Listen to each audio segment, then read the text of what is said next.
Nottingham Forest are holding out for up to £100 million for Elliot Anderson, a player whose brilliance is being buried by a relegation battle. Chelsea want him, Man United want him, Man City want him. While people rate him, they don't realize he's quietly putting up the best midfield numbers in the entire Premier League. Everyone knows Declan Rice and Moisés Caicedo. They are names that get thrown around when people talk about elite Premier League midfielders. Elliot Anderson has won 214 duels this season. We're only 26 games into the 38 and he's already demolished the competition. Declan, 83. Caicedo, 118. He's completed 1,521 passes. That's the highest in the league. Rice is second at 1,419. Anderson has 92 completed long passes. Only Xhaka has more with 100. He's third in completed dribbles with 36, fifth in interceptions with 30, third in successful tackles with 45. These stats are for the midfielders in the Premier League right now. But here's why he's not getting the recognition he deserves. Forest are 17th in the table, 3 points above relegation. His brilliance is being completely overshadowed by his team's fight for survival, and that's the story no one is telling. Elliot Anderson should still be at Newcastle. Eddie Howe wanted to keep him, but Newcastle had to comply with the Premier League profit and sustainability rules. So they sold their academy graduate for £35 million to Nottingham Forest. At the time, people thought it was a gamble, but here's what people missed. In the 23-24 season at Newcastle, Anderson had 46 touches in the opposition box in just 1,023 minutes. That's 4 touches per game in the box.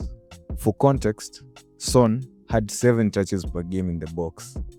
Foden, who won Player of the Year that season, had 6. Anderson was a midfielder getting 4 touches per game in the box. That's elite positioning, especially at 21 in the Premier League. His passing, 31 completed passes per 90. Definitely not Rodri numbers. He had 103 per 90 that season, which he won the Ballon d'Or, but comparable to Declan Rice at 56 per 90. But where Anderson really stood out was his physicality. He won 83 duels in the 23-24 season. Bruno Guimaraes had the most duels won among his midfielders, averaging 7.7 per game. Anderson, 7.3 per game. He was right there with one of the best ball winners in the world.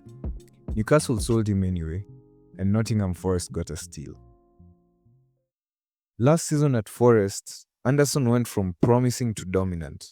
He scored 2 goals and provided 6 assists. His touches in the opposition box jumped to 80, putting him at the 26th position in the league. Kaoru Mitoma led with 168 touches. Well, before coaches read his dissertation. But Anderson was climbing. More importantly, his physicality exploded. He won 242 duels, second in the entire league, only behind Bruno Guimaraes. He was 8th in aerial duels won with 57. And the crazy part, the only other player in the top 10 for both duels won and aerial duels won was Kevin Schade. For those wondering, duels are those intense 50-50 battles where 2 players go head-to-head for the ball, whether it's shoulder-to-shoulder on the ground or jumping for a head in the air. Winning them means you come out on top, you regain possession, stop attacks dead, or win second balls to launch your own moves. For a midfielder, racking up huge duel wins shows elite physicality, aggression, and reliability in winning back control, turning defense into attack in the blink of an eye. And dominating both ground and aerial duels is the kind of all-action engine that elite teams crave to dominate the midfield battle and control games. Back to the stats. Anderson had 36 completed dribbles, placing him 8th. He won 55 tackles, 7th in the league. He had 31 interceptions, 13th overall. For a 22-year-old, these numbers were absurd, and they helped Nottingham Forest finish 7th. Forest hasn't finished that high in years. But this season, Anderson has gone to another level. His crossing has absolutely exploded. Last season, he had 23 completed crosses, ranking 18th. This season, he's tied with Declan Rice at 7 completed crosses, second in the league, and we're only 26 games in. He's been deployed as a defensive midfielder this season, which is why his goal and assist numbers are lower, 1 goal, 2 assists. Last season, he was deployed as a 10 for some time to cover up for Morgan Gibbs-White's injury. Playing deeper, he's become the league's best ball progressor, with 1,521 completed passes, highest in the league. But it's not just volume. He's picking apart defenses with the long balls. 92 completed long passes. His defensive stats have gone up. 11 blocks already. He had 9 all of last season. This season, 45 successful tackles, placing him third in the league among midfielders.